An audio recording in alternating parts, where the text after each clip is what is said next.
ନମସ୍କାର। ସକାଳର ବଡ଼ ଖବର, ସକାଳର ଲାଟେଷ୍ଟ ଅପଡେଟ୍, ସକାଳର ସବୁଠୁ ବଡ଼ ଖବର। ବନ୍ଧା ଏବେ ତଥାଗତିତ ଓଡ଼ିଶାର ଆଇଟମ୍ ଗାର୍ଲ ନିଶା ମହାରଣା। ଏବେ ଭୁବନେଶ୍ୱରରେ ମହିଳା ପୋଲିସ ଅଫିସର ଟିମ୍ଙ୍କ ସହିତ ଖୋଜା ଚାଲିଛି ନିଶା ମହାରଣାଙ୍କୁ। ତଥାଗତିତ ଆଇଟମ୍ ଡ୍ୟାନ୍ସର ନିଶା ମହାରଣାଙ୍କ ନାଁରେ ସଦର ଥାନା ବଲାଙ୍ଗୀରରେ ବଡ଼ ଧରଣର ଏଫଆଇଆର। ସେଦିନ ଥିଲା ଜାନୁଆରୀ 12। ବଲାଙ୍ଗୀର ଜିଲ୍ଲା ଚନ୍ଦନ ଭାଟିକାରେ ଜାନୁଆରୀ 12 ଦିନ ହବାର ଥିଲା ଦୁର୍ଗା ମନ୍ଦିର ଅପେରା। ଏହି ଉପଲକ୍ଷେ ତଥାଗତିତ ଡ୍ୟାନ୍ସର ନିଶା ମହାରଣା ନୃତ୍ୟ ଶିଳ୍ପୀ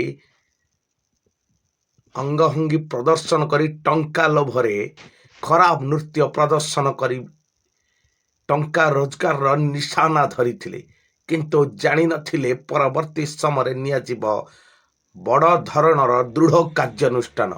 ଫଳରେ ଉକ୍ତ ଗ୍ରାମର ଲୋକମାନଙ୍କ ଅଭିଯୋଗ ଆକାରରେ ସେହି ମଞ୍ଚର ସଦସ୍ୟ 2 ଜଣ ଗିରଫ ହେବା ପରେ ଏବେ ସଦର ବଲାଙ୍ଗୀର ଥାନାରେ ନିଶା ମହାରଣାଙ୍କ ନାଁରେ ଦିଆଗଲା ବଡ଼ ଧରଣର ଅଭିଯୋଗ। ଏବେ ମହିଳା ଅଫିସରଙ୍କ ସହିତ ଭୁବନେଶ୍ୱରରେ ଖୋଜା ଚାଲିଛି ତଥାଗତିତ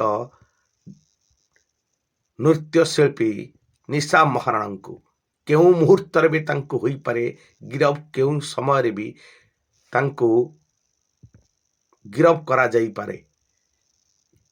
ଖରାପ ନୃତ୍ୟ ପ୍ରଦର୍ଶନ ହିଁ ତାଙ୍କ ପାଇଁ ସାଜିଛି ବଡ଼ ବିପତ୍ତି, ଯାହା ପାଇଁ ଏବେ ଭୁବନେଶ୍ୱରରେ ମହିଳା ଅଫିସରଙ୍କ ସହିତ ସଦର ବଲାଙ୍ଗୀର ଥାନାର ଅଫିସରମାନେ ଖୋଜୁଛନ୍ତି ନିଶା ମହାରଣା।